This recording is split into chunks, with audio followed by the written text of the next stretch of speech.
Let's learn these two hijab style for chubby and long face shapes. This one is for chubby face shape.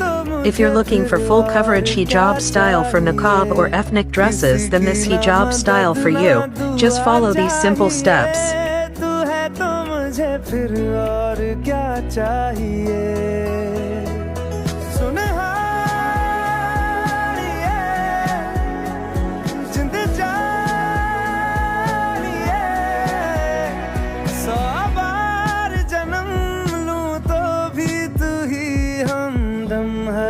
Now learn for long face shape.